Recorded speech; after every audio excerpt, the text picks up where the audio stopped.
PPP ɛyɛ party papa ɛwɔ Ghana memu ha. Na PPP no ni nyina so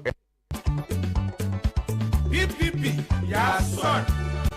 Omanfo midin de Richard ni ama. PPP ɛyɛ party papa ɛwɔ Ghana memu ha. Na PPP no ni nyina so ɛne den. Ne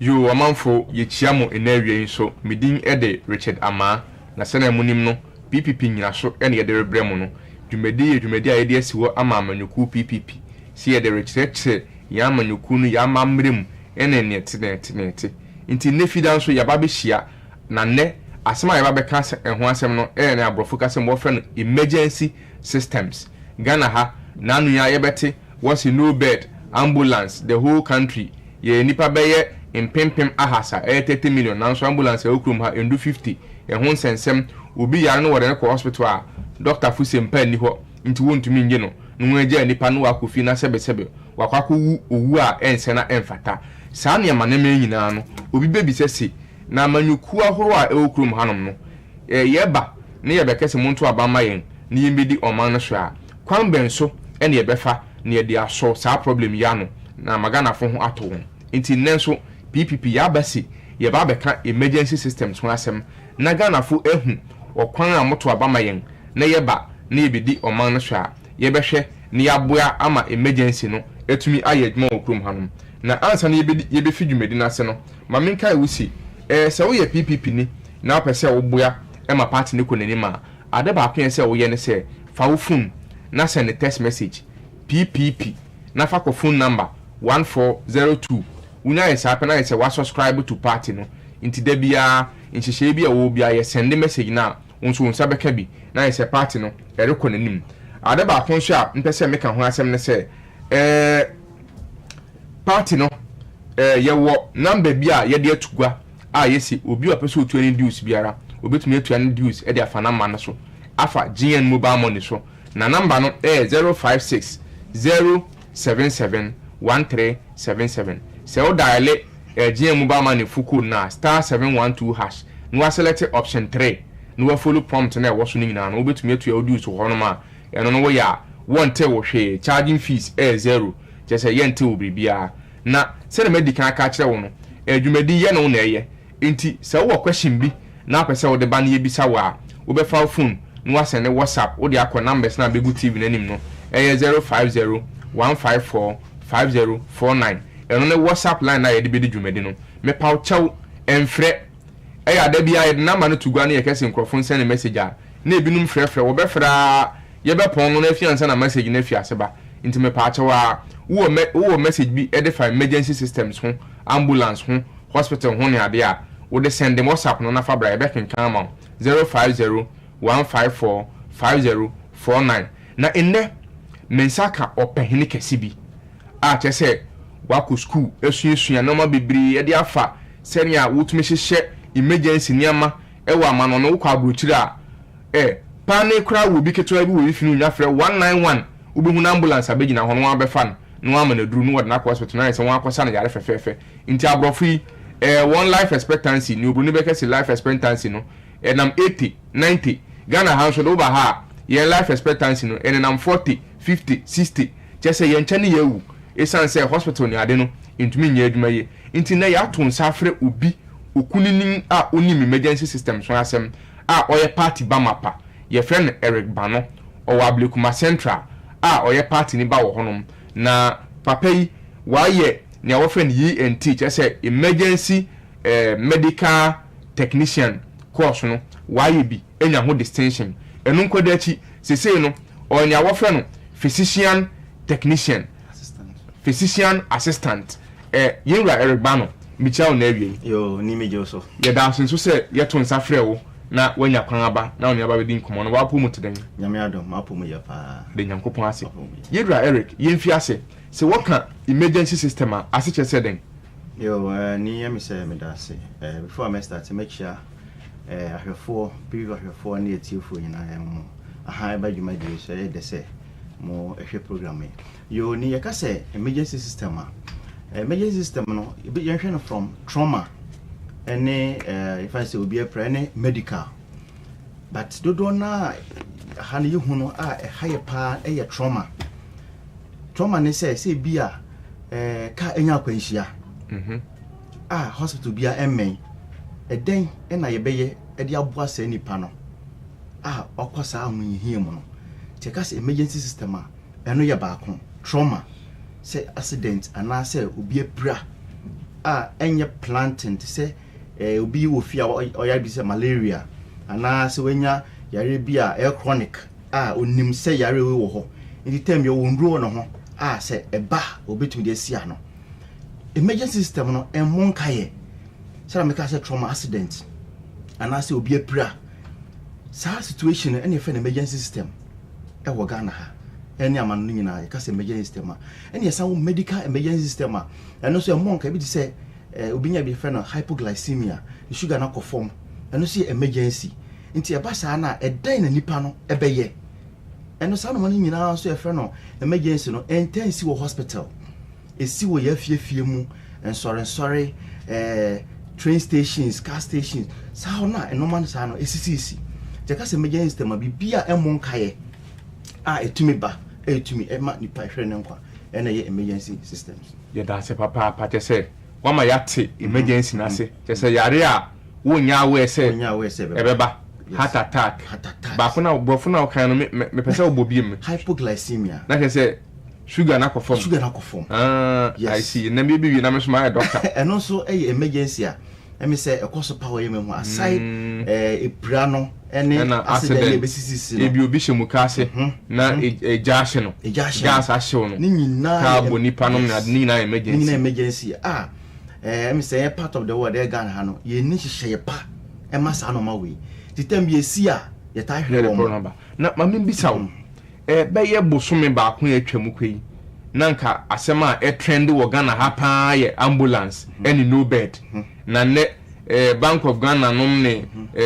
GF num ne ada betwa asem no hunti ama se amanfo refika kra ba na ya asema ha Ghana fo pa wahu na wo behwe na obi wo ho wo se oil ehwegu no ho yemfa no ko hospital na ya fra ambulance abefa no wo be kwa wo se mpanni ho nti yentumi nje no na den na ambulance mbefa nipa na wo bedu hospital ho nom na afi hospital ni nim sa ambulance ba wo bedu no wo se mpanni ho eno ye first question obi nso wo ho no ma ambulance ikro fremba Ghana ha saa 191 enye adwuma wo fra ambulance ni bi ntumi mba kura ya te say was the whole country ambulance wa ha no indu 50 se indu aduonum country nso ye doso ye ni kura ye constituency nkwa 275 nti se yes ye to ba kama constituency bia kra mpa nka se ye to be 300 ni enya SSD goma president nem nkofo nti no yenim problem na wo krum hanom no ebi ndi ho wo frɛ kra call center na nya adwuma nom ne ade kwan ben so edenti na problem we no abedu saa wo wi anu a chen kwan be fa so solve problem mate emi say your biggest problem ni say you need your friend no emergency response system o Ghana you need be there why control room call no ko but call no ko send you see a dispatch ambulance no impossible wo ha the mechanic say ka say emergency response system and say me fan say bia obi eda amasama oyare yes amasama ye be bia enso te se Kolebu 37 region but be bia honso omo equipment akro mo hwe nipa ye fan so bia re amasama say moving eba Kolebu ana say rich e bia omo ntumi handle say your emergency response system ho say medical director no amasama no for the emergency response system to offer our medical team ne wo doctors ne nurses ne physician assistants ne wo to maybe say the condition of the patient into offer area na ye bisa Kolebu ana say register ye the case say iba mo wo bed wo ana say mo ni bed wo nti sa link we ko so a say bed no Kolebu ka say bed ni ho but ye hwe condition a ebi a hospital we esuade but to metuma handle ana say mo keep ni pan e wa amasamai for some time till bed be available e ba na sa na nipa no yare no we don't put the patient at risk because moving free amasamai ban ebu okro mo frɛ straight from hospital na nobody go Kolebu for you know can be a case in the polyclinic between handle case no but because of any control system coordinated these two hospitals no nti straight from amasamai yes fan go Kolebu obedu Kolebu na be a issue a enka amasamai no cry be get directive from Kolebu and come between handle issue no normally patient na move all the way from amasamai to Kolebu obekona or high standard yes there be case we yenji because hospital be to me a handle case no ebi okra na yese bed na ni ho bed wo pa won hwe case na omo expect serious emergency cases I say kokolebo na region 37 na mo de bi a small way bi omo to handle wo aba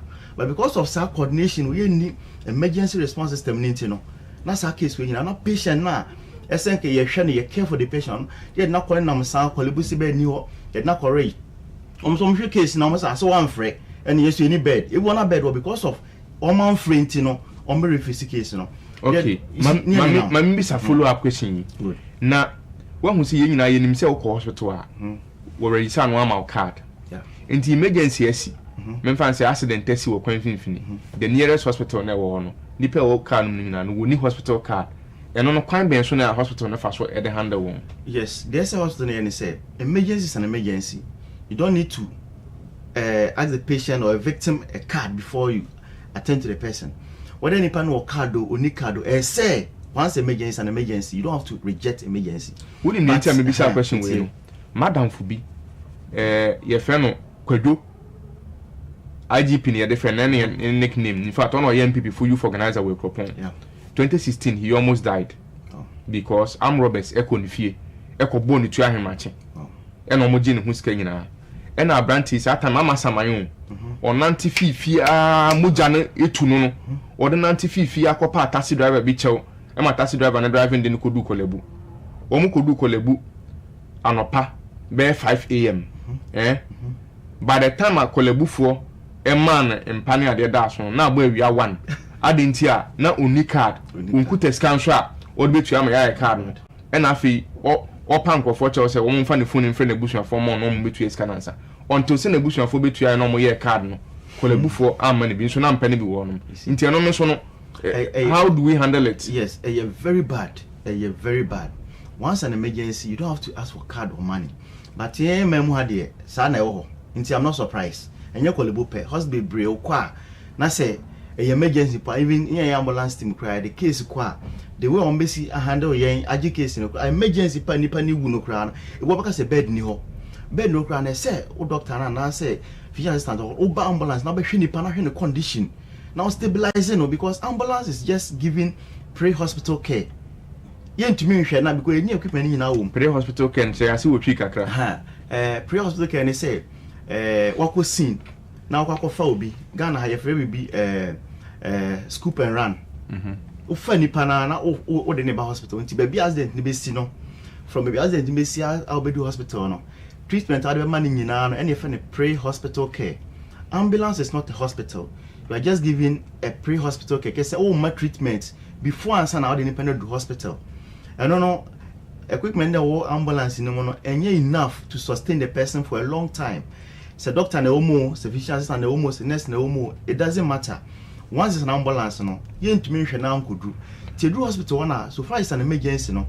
Ese say mo hwe nipa no, say bed ni wo kra say doctor no, ana physician assistant no ba ambulance no be hwe no.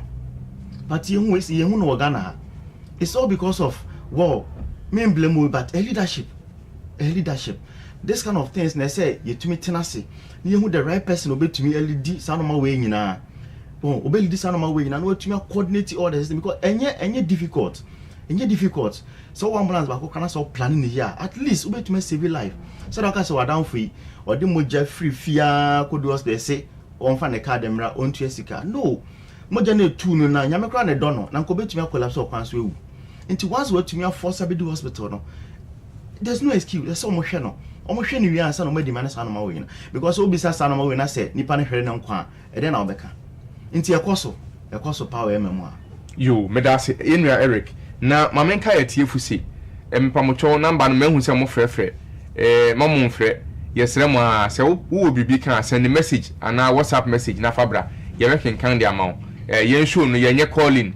Na ye ya ne se wo do text message ba ni akan ma ana wo WhatsApp ba ni akan ni ye bisa question no e dia ma na yen guest wa ha yin so obi ya no ma ofefefe na yare tua so no sisi ya be hu problems na e wo ho no nti obi be kase na solution ne we he ana se kwan ya be fa so no ye problem na fi wo no e wo he fa.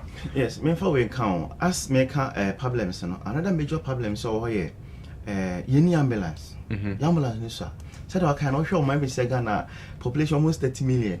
Now ambulance cry by 54. As a time I'm here, sir, we know research kakra or Ghana ambulance service, you know. The ambulance 54. Me I check kakra. Nti minimum say be account nti for now we break it down. Ohwe who Ashanti region there were 17 ambulance stations. Out of 17 3 penny o commission 3 penny adwuma. Obi aka che me say ye wo mra okrum ha e che say district bi e wo ambulance wo ho. Yes sir, no correct. Nti no mo amoya yie nti ada na mo mfa ban kokot na o mfa mra na nya adwuma. Well, ana nye sa na mo ye no. Well, abana ye aban workers.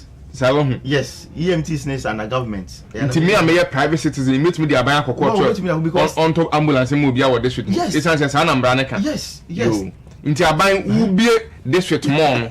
Se aban na se mate se president fufuru so no so be bie more district. Ubie district a mbra ne se district no. So district bia nya ambulance. Nti mo de mo ntwen ye ba patrol asem no so. Yes, I make no. Who Ashanti region kra no. Ambulance station 17 and no. Out of the 17 ambulance stations, 3 penny in commission or commission. That can out of commission. Yes, I say out of nice. I say ambulance. I say 3 penny. It's ambulance 17 or Ashanti region. 3 penny year juma. That can you say. The staff nanke omo year more 17 no more. Omo na more. You two am council mo year. You two am council mo year be. I see. Greater Accra regional way capital no. There were 16 ambulance stations now. Out of 16, 5 penny a year, that can is out of commission. I see. So what's our population when I say ambulance? Kitua we na Accra. A bed even one hospital grab to me. I refer the bed 3 a day. Imagine so what is hospital Accra? And now the emergency no say your hospital person na yeko. Oh, one year first be accident see what I see. Tamala ba ku move kwa. E bo be na mash casualty. Just say accident and people be brave to bet my ambulance be 4 to the scene. If one accident to me take be 4 ambulance and 5 ambulance, not the rest of the citizens then be. Like I say, ambulance ni so and so cry. That is what it's a fair solution. Say ban to be the back. So to be back home. Not ne boy Diana. Oh, ambulance wo say ye share ye memwa V8 akesia nkrofo yusu ene yes normal cost ya. Ne boy dey create me afford it. Minim say won to be that. We are small boy, but we bet me am estimate be a say back ne bo bet me do be say. Yes, you friend BLS type and you ALS. BLS and ALS and just say you basic life support ambulance. Okay. Basic life support and you the advanced support ambulance. No kon enim. No kon enim good. Na you memo say I say another thing I like here personnel. The whole Ghana you only one paramedic. Nti no they using a more like your basic life support no crowd more na be boy. Well, I know say basic life support ambulance e wo Ghana has ye to Ghana ha minim for be to Ghana say ya. Well, we be you could have 100,000 well equipped ambulance e benya bi. Na say Land Cruiser no board 100,000. And American.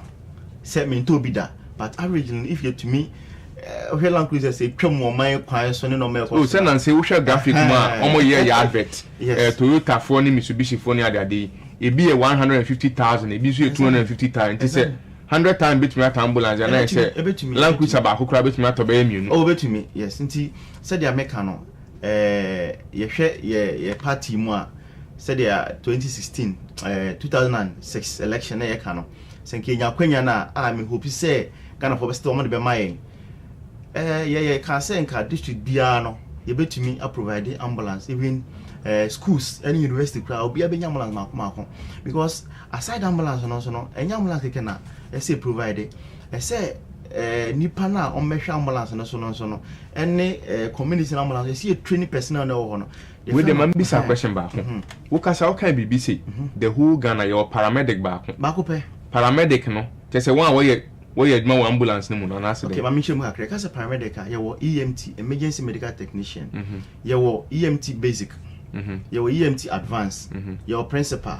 Sa ku so be do paramedic. And the highest in terms of the EMT. Say mo amoye admire ambulance. Ambulance no you na the air din so bi betumi asu ade akoye no bia. Enya den but ana school na eni hwa ni ha. Intini pa no ko school no wa brochire. On ko Ghana ha.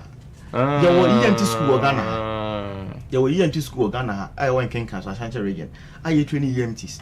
By training EMTs New Year, currently your advanced and so Ghana ha but obi anya paramedic Ghana ha nti ise ukwa abrochiri ise ukwa outside nti PPP ba ye be school ni bi wa ha yes you see the whole thing is a school no wa ha yes school ni bi Ashanti region but I say government no boa na personnel no nya ye hu asisi be sua de no oboa yen because ye kura the paramedic kura wakwa be madam for ono akoba ye sponsor akoba kura I mean enkoye because cannot be adwuma no way ebi ni ho nje senka mu amaye EMT ne physician assistant senka ebia abanma mo 1 year 2 year scholarship bia nka mu 10 bi kosua paramedic ne ba na nke de mo so mati school na mo amasa te kire yen wa senka me kura metumi ababi ka betuma ebi because you see you don't need to even go to that far to save a life you can say basic life supporter obetumi the 1 day 2 days as your basic life supporter obetumi save so many lives be to say your condition or your hair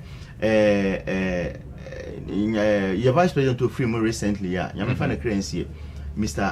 Atta your head is your so-called gym and BCC and you didn't buy hospital you do one and you win a free mo you be saying say then see what gym home nipa what gym on no money this BLS and as money because so be obinya cardiac arrest the friend of baby can heart attack but heart attack and cardiac arrest difference wo so obinya the friend cardiac arrest that's a heart attack within 10 minutes one year CPR mana obewu there's no oye de obewu ena ye hwe baby a sa no ma we nyina esi na enya hospital esi we ya fiefie mu ena doctors nso eni sata baby a no man sisi no gym road accident road traffic accident doctors ni wo physician assistants ni wo nurses ni wo ye ni ye wo ho na wonim se madam for bi wo Canada o se ansa na bebie gym wo honom no e se wo gym ne ho wo je license te se dia Ghana wo tumi di license ditwi car no nti obi akeke ntumi nka se ma bie gym amam from because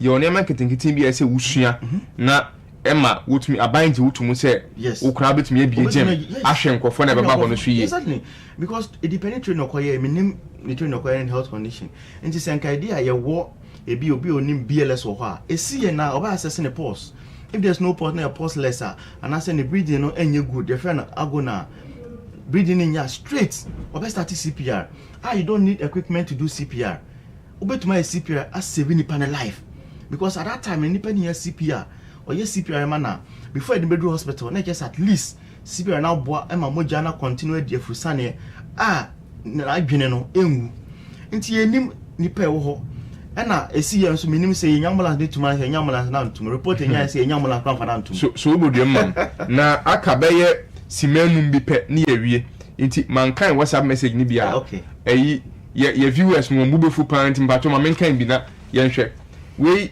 ama sewa o se odifi kaswa na ne question ne se ambulance no o se membisa se ye besi ambulance ene se ye besi hospital no ne when na mfaso wo so na because say your opportunity cost sa na question no opache ne ntino ambulance na hospital no nka ne when na ka ofo senki yensi ne mo na me kan say ni nyina ho hia currently minka say enough you more hospitals in Ghana at least enough cry to me at least to me e twetwe kakra but currently part of the more ambulance because it is serious you need ambulance and that to see more emergency post our vantage point your quantum point baby where you prone area to had accident sipa who you see nya this emergency quick we be wha BBC I bit my rushing panako they say can you mean hu hia but currently part there you hear more ambulance Leslie so the Fimadina o se mimbisa o se